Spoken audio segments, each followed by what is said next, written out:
నమస్తే సార్. నమస్తే. నిన్న రిలీజ్ చేసిన 'పుష్ప 2' ఒక ట్రైలర్ అనేది రిలీజ్ చేయగానే ఇవాల్టికి 3,000,000 వ్యూస్ దాకా ఎళ్ళిపోయింది. ఇంత బీభత్సం సృష్టిస్తుంది గదా! దీని గురించి మీరు చెప్పండి సార్. ప్రపంచవ్యాప్తంగా సినీ అభిమానులందరూ కూడా ఎంతో ఆశగా ఎదురుచూసే కొన్ని సినిమాలుంటాయి. 'అవెంజర్స్' ఇలాంటివి. 'అవతార్‌లు' ఇలాంటివి కొన్ని ఉంటాయి సినిమాలు. దేశవ్యాప్తంగా, ప్రపంచవ్యాప్తంగా సినీ అభిమానులు ఎదురుచూసే కొన్ని డైరెక్టర్ల సినిమాలుంటాయి. లైక్ 'రాజమౌళి' గారి సినిమాలు. ఎప్పుడెప్పుడా, ఎప్పుడెప్పుడా అని ఎదురు చూస్తా ఉంటారు. అలా ఇప్పుడు నేను చెప్పిన రెండిటికి మించి ఇప్పుడు 'అవెంజర్స్' కోసం ఒక 10 మంది ఎదురు చూసారనుకో. 'రాజమౌళి' సినిమా కోసం ఒక 10 మంది ఎదురు చూసారనుకో. ఈ 10, 10 కలిస్తే 20 కదా! 20కి పదింతలు అంటే 200 మంది శాతం 'పుష్ప' ట్రైలర్ కోసం ఎదురు చూసారు. మీకు అర్థమైందా? ఆ రేంజ్‌లో ఎదురు చూసారు. నేను కంపేర్ చేయడానికి అలా చెప్పా.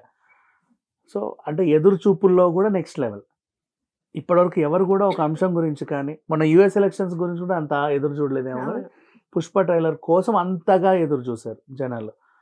ఆ ఎదురు చూపుల ఫలితమో ఏంటో తెలీదు. ట్రైలర్ రాగానే పెద్ద హిట్. వాళ్ళు కూడా బీహార్ పాట్నాలో చేశారు. ట్రైలర్ కూడా చాలా బాగుంది. నీట్‌గా 168 మినిట్స్ అనుకుంటా కట్ చేసిన తీరు. దీంట్లో జాల్రెడ్డి అరగుండుతో చెప్పులేసి దండతో కనపడ్డాడు. సో, 'ఉగ్రగంగమ్మ' జాతరలో జాల్రెడ్డి ఔట్ అని తెలుస్తుంది. నెక్స్ట్ వీళ్ళు చాలా ఇష్టంగా చూసుకున్నటువంటి ఎర్రచందనాన్ని అంటే కాస్ట్‌లీ ఎర్రచందనంతో ఒక శవాన్ని కాల్చారు. సో, అప్పుడు అర్థమవుతుంది 'పుష్ప'కి సంబంధించి ఎవరో చనిపోయారు అని. సో, 'శ్రీవల్లి' ఈ సినిమాలో చనిపోతదని ఒక రూమర్ ఉంది. ఓకే. మేబీ 'శ్రీవల్లి' చావుకి అలా చేశారో, లేకపోతే 'పుష్ప' మదరో చనిపోతే అలా చేశాడో ఎదురు చూడాలి. నెక్స్ట్ ఆ తర్వాత ఇంకేమి ఇచ్చారు డీటెయిలింగ్‌లు పక్కన పెడితే మర్చిపోయా. 'పుష్ప' అంటే ఫైర్ అనుకుంటిరా? అది ఫస్ట్. బ్రాండ్. ఇప్పుడు wild fire. Okay. Next 'Pushpa' అంటే నేషనల్ కాదు, ఇంటర్నేషనల్. సో, ఇలాంటి ఎలివేషన్స్ ఉన్నాయి. 'శ్రీవల్లి' కూడా 'పుష్ప' అంటే బ్రాండ్ అని ఒక డైలాగ్ కొడతది. ఆ డైలాగ్ ఇంటెన్షన్‌లో అర్థమవుతది. అదే తన లాస్ట్ వాయిస్. అక్కడే తను చనిపోతదేమో అన్నట్లుగా ఒకటి ఇది ఉంది. ఇక క్యామియోస్ ఎన్నుంటాయో తెలీదు. కొత్త క్యారెక్టర్స్ ఏముంటాయో తెలీదు. 'పుష్ప' అనే ఒక సినిమా మీద ఉన్న అంచనాలు విపరీతంగా పెరిగిపోయాయి.